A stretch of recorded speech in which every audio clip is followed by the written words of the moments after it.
اعوذ باللہ من الشیطان الرجیم بسم اللہ الرحمن الرحیم۔ صدر جلسہ مولانا سید نعمت اللہ قادری صاحب، بانی مدرسہ انوار العلوم، سابقہ رکن اسمبلی محترم جناب ممتاز احمد خان صاحب، مفتی محمد انوار احمد صاحب قبلہ، مولانا حافظ سید کلیم اللہ قادری صاحب،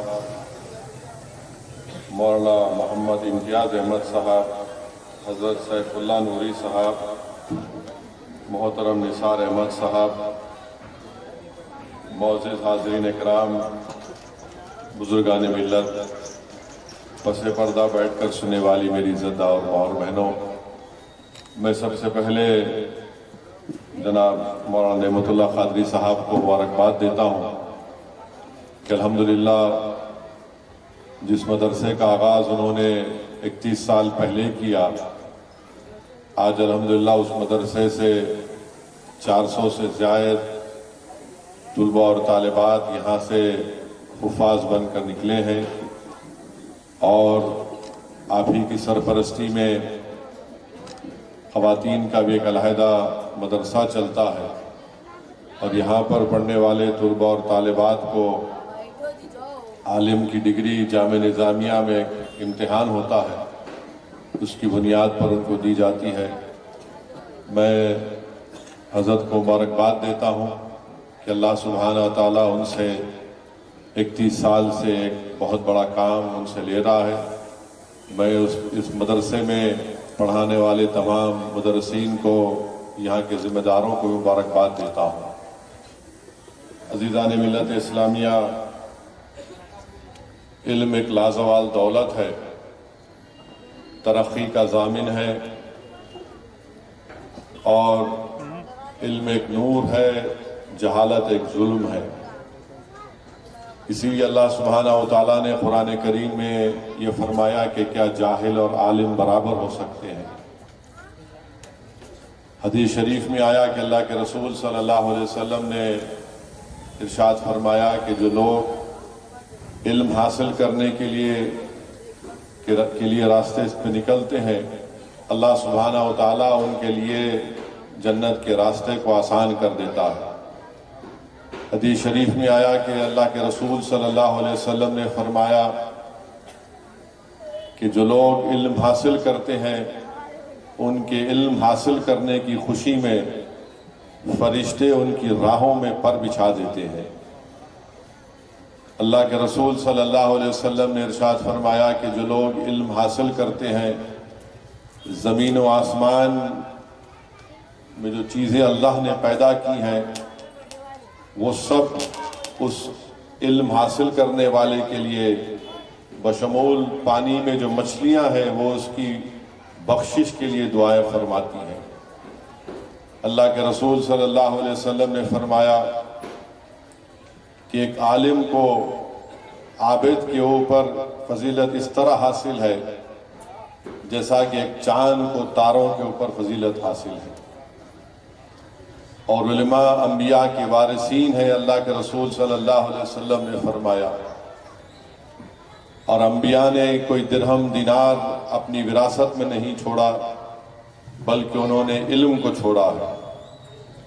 احیاء العلوم میں امام غزالی رحمۃ اللہ علیہ اللہ کے رسول صلی اللہ علیہ وسلم کی حدیث شریف لکھتے ہیں کہ جو علم حاصل کرتا ہے اس لیے تاکہ دوسروں کو علم سکھائے، اللہ سبحانہ و تعالیٰ اس کو 70 صدیقوں کے برابر اجر اور ثواب عطا کرتا ہے۔ میرے عزیز دوستوں اور بزرگوں، مجھے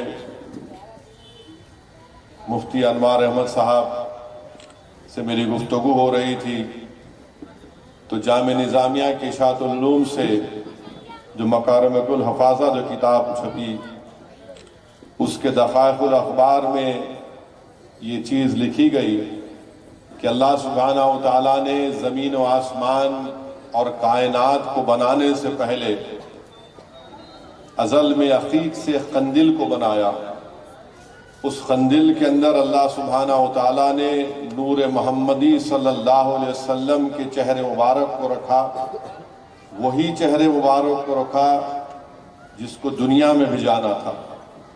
پھر اللہ سبحانہ و تعالیٰ نے حضرت آدم علیہ السلام سے لے کر جتنی لوگ آنے والے ہیں اس دنیا میں، ان تمام ارواح کو جمع کیا، اور وہ ہزاروں سال تک اس قندیل کے اطراف اللہ کی تسبیح بیان کرتے پھرتے تھے۔ اس کے بعد اللہ سبحانہ و تعالیٰ نے ان تمام ارواحوں کو، روحوں کو کہا کہ دیکھو میرے حبیب محمد صلی اللہ علیہ وسلم کے نور کو، اور جس کسی نے نور محمدی صلی اللہ علیہ وسلم کو دیکھا اس کے مطابق وہ دنیا میں بنا۔ جس نے محمد صلی اللہ علیہ وسلم کے سر مبارک کو دیکھا وہ دنیا میں بادشاہ بن گیا۔ جس نے ان کی آنکھوں کو دیکھا وہ حافظ قرآن بن گیا۔ جس نے ان کے قلب کو دیکھا وہ عالم دین بن گیا۔ میرے عزیز دوستوں اور بزرگوں، الحمدللہ آج 16 سے زیادہ یہاں پر حفاظ کرام نے اپنا حفظ کو تکمیل کیا۔ حدیث شریف میں آتا ہے کہ اللہ کے رسول صلی اللہ علیہ وسلم نے فرمایا، رسول اللہ صلی اللہ علیہ وسلم نے فرمایا کہ قیامت کے دن قرآن اور روزہ شفاعت کریں گے اللہ تعالیٰ سے، قرآن کی جو حافظ قرآن جو حفظ کرتے ہیں۔ بلکہ حضرت علی رضی اللہ تعالیٰ عنہ سے مروی ہے کہ اللہ کے رسول صلی اللہ علیہ وسلم نے فرمایا کہ جس نے قرآن کا حفظ کیا، اس کے حلال کو حلال مانا، اس کے حرام کو حرام مانا، تو اللہ سبحانہ و تعالیٰ اس کے خاندان کے ایسے 10 لوگوں کے حق میں اس کی شفاعت کو قبول کرے گا جن کے لیے جہنم واجب ہو گئی۔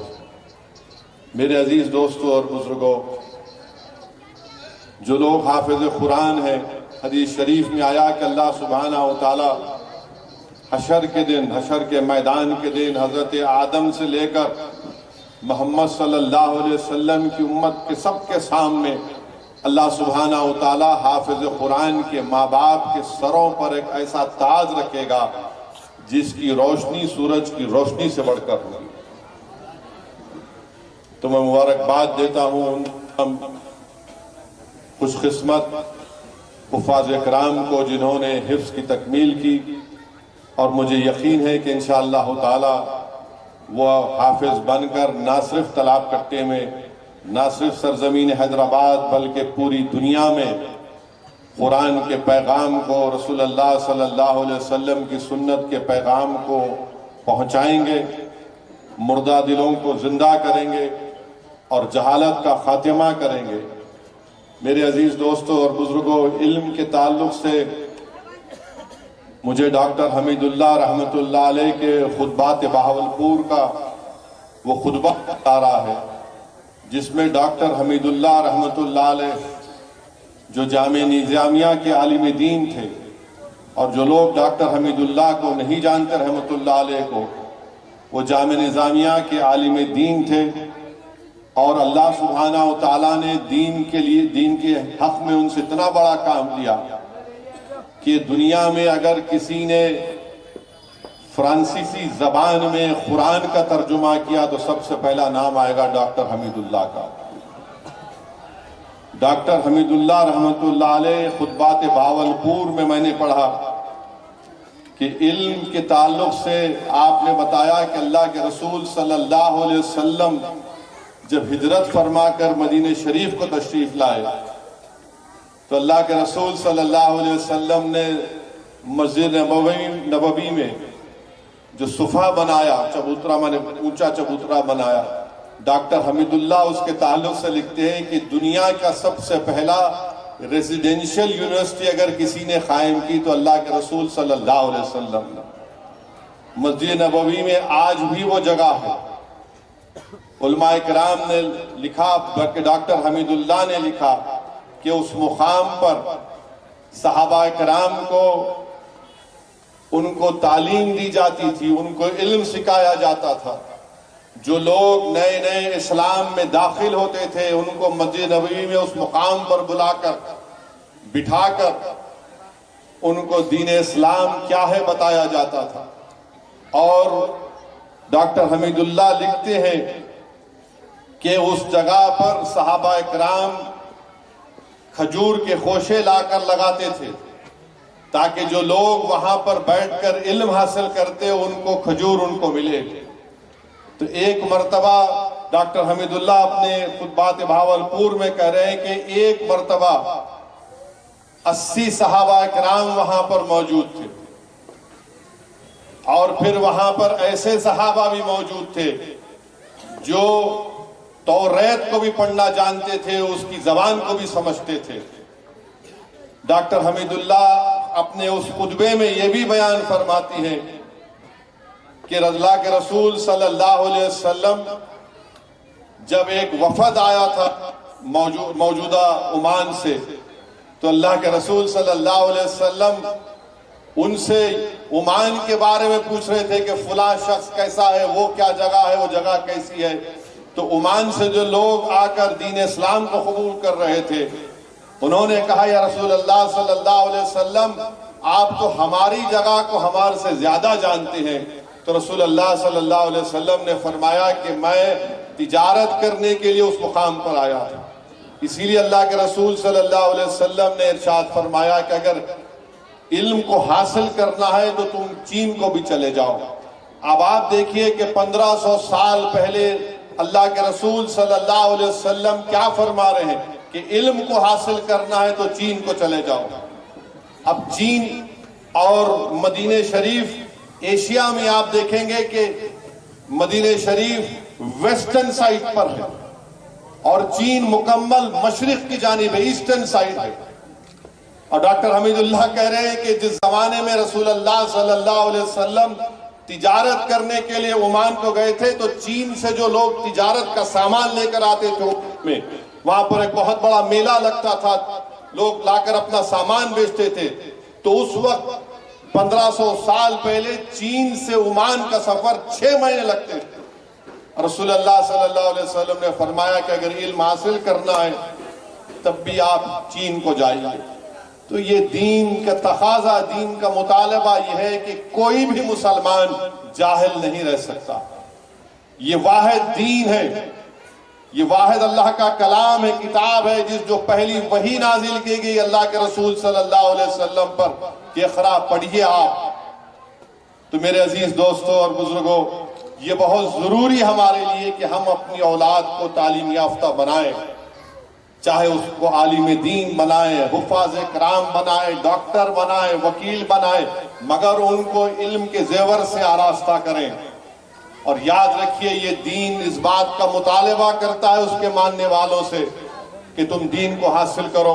ہم نے اور آپ نے ابھی مفتی خلیل احمد صاحب کو بصیرت افروز کتاب میں مولانا نے جو حدیث شریف کو بیان کیا کہ اللہ کے رسول صلی اللہ علیہ وسلم حجر مبارک سے نکلتے ہیں اور دیکھتے ہیں کہ ایک طرف لوگ تسبیح کو پڑھ رہے ہیں، ذکر کر رہے ہیں، اور دوسری طرف لوگ لوگوں کو پڑھا رہے ہیں۔ اللہ کے رسول صلی اللہ علیہ وسلم نے ارشاد فرمایا کہ دونوں کام اچھے ہیں، مگر آقا دو عالم صلی اللہ علیہ وسلم نے فرمایا کہ مجھے زیادہ وہ لوگ پسند ہیں جو علم سکھا رہے ہیں۔ تو میرے عزیز دوستوں اور بزرگوں، ہمارا فرض ہے کہ ہم اپنے علماؤں کی عزت کریں، ان مدرسوں کو مضبوط رکھیں، اور دنیا میں جو شیطانی طاقتیں ہیں وہ ہمیشہ پہلا نشانہ مدرسے کو بناتی ہیں، اور ہم کو اور آپ کو اس مدرسوں کو مضبوط کرنا ہے۔ اور یہ بہت اچھا اقدام ہے کہ 31 دسمبر کی رات کو یہاں پر اس طرح کا ایک بے مثال مبارک ایک فنکشن کیا جا رہا ہے، اور مقصد اس میں ایک یہ بھی ہے کہ نوجوانوں کی بہرہ روی سے ان کو روکا جائے۔ جو آج کی رات نوجوان نہیں معلوم کیا سمجھتے اس بات کو، وہ نکل جاتے ہیں اور نئے نئے تماشے کرتے ہیں۔ یاد رکھیے یہ جو تہذیب جو 31 دسمبر کی ہے، اس میں سوائے شراب کے، سوائے زنا کے، سوائے بے حیائی کے کچھ حاصل نہیں ہوتا اس میں۔ اور اللہ سبحانہ وتعالی، اللہ کے رسول صلی اللہ علیہ وسلم کیا فرما رہے ہیں کہ شراب کے تعلق سے آقا نے فرمایا کہ ام الخبائث یعنی تمام برائیوں کی جڑ ہے۔ ہم کو کیا بتایا گیا ہمارے دین میں کہ تم زنا کے قریب بھی مت جاؤ، تم زنا کے قریب بھی مت جاؤ۔ میں نوجوانوں سے دربندانہ اپیل کر رہا ہوں کہ ہم آمینہ کے لال کے لائے ہوئے پیغام کو ماننے والے ہیں، مغرب کی تہذیب کو ماننے والے نہیں ہیں۔ ہم رسول اللہ صلی اللہ علیہ وسلم کے غلاموں کے غلام ہیں، ہم ان کی لائی ہوئی تہذیب اور پیغام کو ماننے والے ہیں۔ یاد رکھو، ہم ان لوگوں کی یہ تہذیب ہے، نہیں موجودہ ٹھیک ہے، کوئی مناتا ہے، ہم کو اعتراض نہیں ہے، مگر اس میں جو بے حیائی ہوتی ہے، اس میں جو گندگی ہوتی ہے، اس سے تو ہم کو بچانا پڑے گا۔ ڈرگز ایک بہت بڑا مسئلہ بن چکا ہے ہمارے ملک میں۔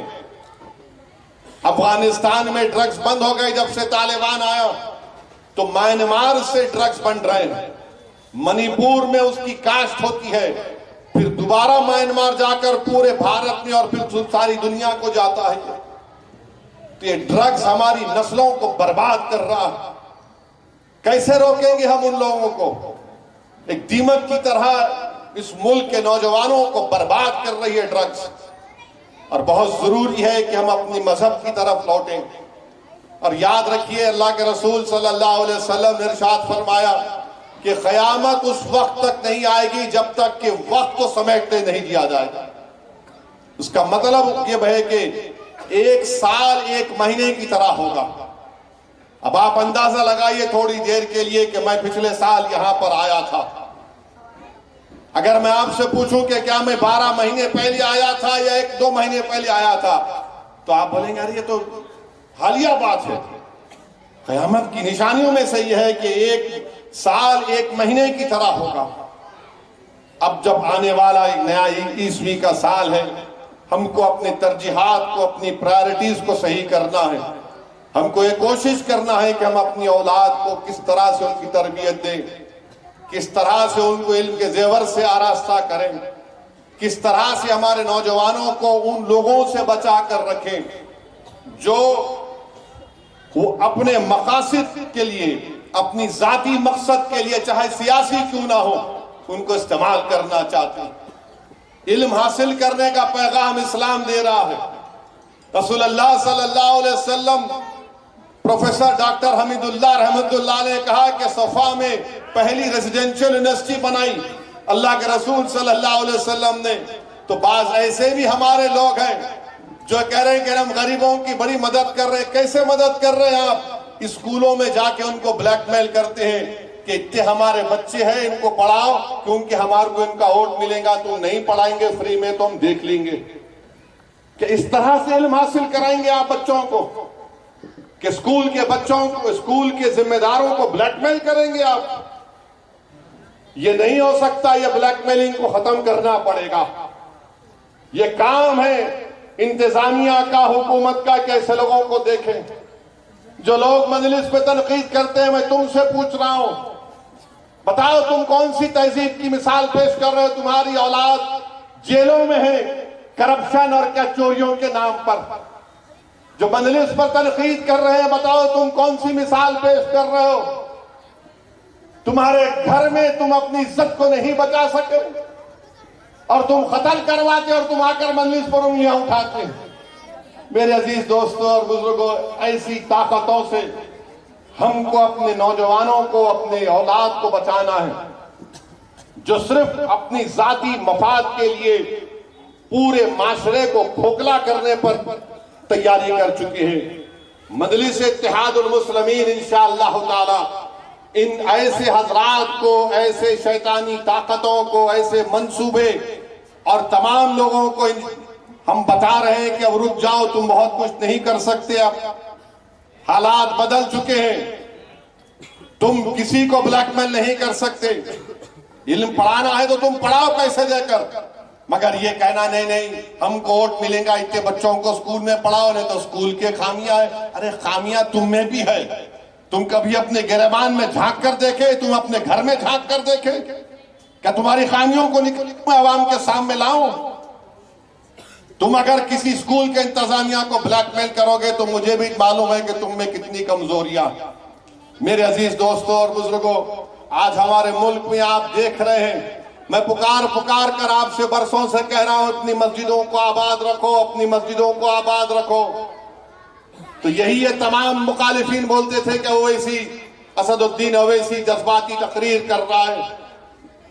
آج آپ کے سامنے ہے، آپ بھی جانتے ہیں کہ کاشی کی جو مسجد ہے اس کا جنوبی حصے حکم کھو چکے ہیں. مسجد میں نماز نہیں ہو رہی ہے، کچھ اور چیز ہو رہی ہے. کاشی میں جو وضو خانہ ہے اس کو بند کر دیا گیا ہے. متھرا کی عیدگاہوں پر للچاوی نظریں لگا کر بیٹھے ہیں. سنبھل کی مسجد کا قصہ آپ کے سامنے ہے.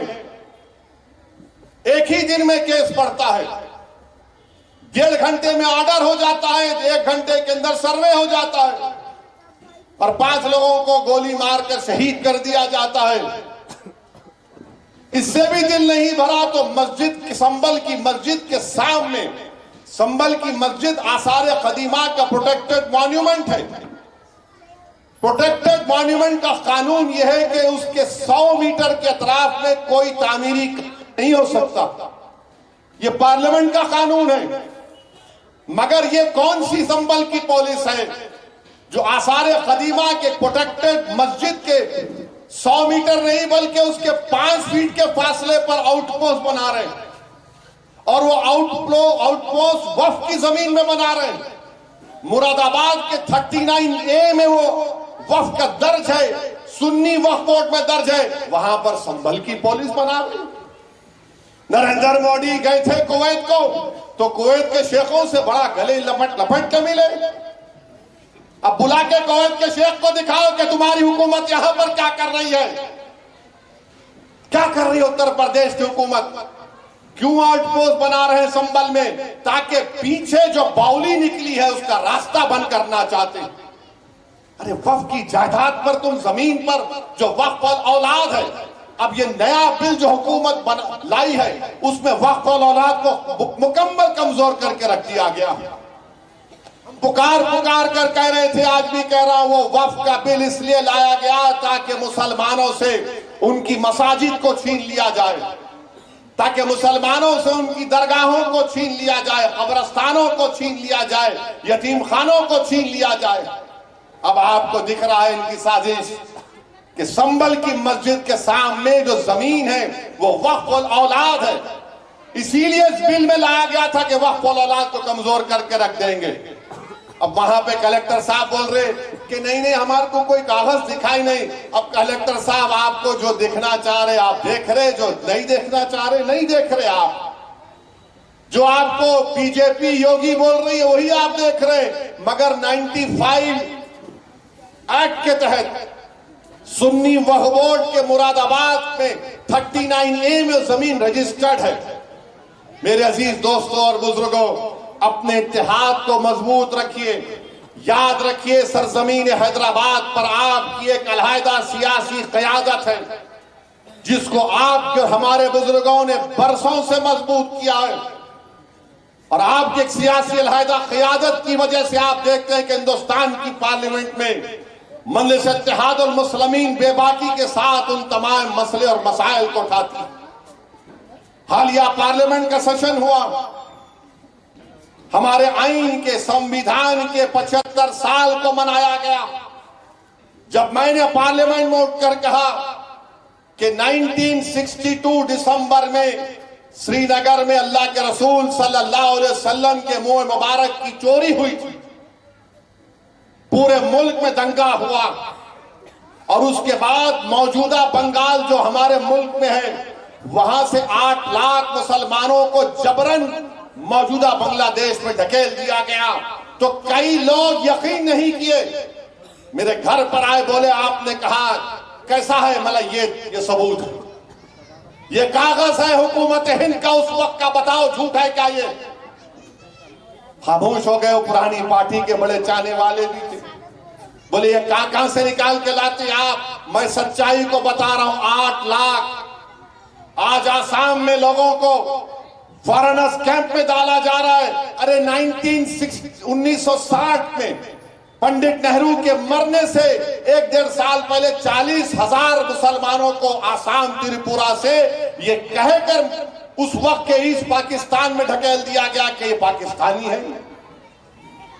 بتائیے میرے عزیز دوستوں اور بزرگوں، یہی تو میں آپ سے عرض کر رہا ہوں کہ اپنے کلیدہ سیاسی شناخت قیادت کو مضبوط آپ نے کیا ہے، اس کو اور مضبوط رکھیے۔ سوال میرے اسد الدین اویسی یا ممتاز احمد خاں کا نہیں، آج ہم ہیں کل نہیں رہیں گے، دنیا کا نظام ہے۔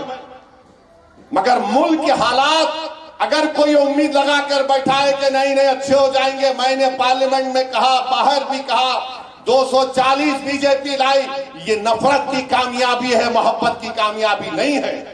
اس وقت بھی لوگ یقین نہیں کیا، آج بھی کہہ رہا ہوں آپ کو، یہ سب جو نئے نئے قانون بنانا چاہ رہے کہ ایک ہی وقت میں اسمبلی، پارلیمنٹ اور بلدیہ کے الیکشن کروائے جائیں گے، کیوں کروائے جائیں گے؟ تاکہ ان کو فائدہ ہو جائے۔ بہرحال میرے عزیز دوستوں اور بزرگوں، میری آپ سے یہ بھی گزارش ہے کہ ہم اپنی دعاؤں میں ان معصوم فلسطینیوں کے لیے بھی دعا کریں جو پچھلے 1 سال سے یہ ظالم اسرائیلی حکومت کے ظلم کا شکار ہو رہے ہیں۔ میرے بھائی، پورا ناردن غزہ کو خالی کر دیا گیا ہے، 45,000 سے زیادہ لوگ شہید ہو چکے ہیں، 13 لاکھ سے زیادہ لوگ بے گھر ہو چکے ہیں، 10,000 سے زیادہ لوگ ابھی اس بلڈنگ کے ملبے میں پڑے ہوئے ہیں، نہیں معلوم زندہ ہیں یا مر گئے۔ ان 45,000 میں 17-18,000 کے قریب تو معصوم بچوں کی موت ہوئی ہے۔ اب غزہ میں کوئی 9-10 سال کے بچے نظر نہیں آتے، سب تقریباً مر چکے ہیں۔ اپنے خاص دعاؤں میں اللہ سے دعا کریں کہ اللہ سبحانہ و تعالیٰ ان غزہ کے فلسطینیوں کو اللہ ان کو زندہ رکھے اور ان کو کامیاب کرے۔ جو دنیا آج گونگی اور اندھی بن چکی ہے، اللہ ان کو دیکھ لے۔ جو دنیا ان کے لیے تنگ کر دی گئی ہے، اللہ ان کے لیے دنیا کو کشادہ فرما دے۔ ہم دعا کریں اللہ سے کہ غزہ میں جو لوگ، آپ اندازہ نہیں کر سکتے، اگر کسی کا ہاتھ کٹ گیا تو بغیر بے ہوشی کا انجیکشن دیے اس کے ہاتھ کو کاٹا جا رہا ہے۔ اگر کوئی زخمی ہے تو اس کو بے ہوش کرے بغیر اس کا علاج ہو رہا ہے۔ اندازہ لگاؤ کتنی تکلیف ہو رہی ہوگی غزہ کے فلسطینیوں پر۔ ہم اللہ سے دعا کرتے تھے، کرتے اور کرتے رہیں گے کہ غزہ کے فلسطینیوں کی اللہ غیب سے مدد کرے اور اللہ ان ظالموں کا خاتمہ کرے۔ میرے عزیز دوستوں اور بزرگوں، اللہ سبحانہ و تعالی ہم کو توفیق دے کہ ہم قرآن اور سنت پر عمل کریں، اور اللہ سے ہم دعا کرتے ہیں کہ اللہ مدرسہ انوار علوم کو اللہ اور اس کو مضبوط بنائے، ترقی دے، اور ان کے ذمہ داروں کو اللہ ان پر رحم فرمائے۔ وآخر دعوانا الحمدللہ رب العالمین۔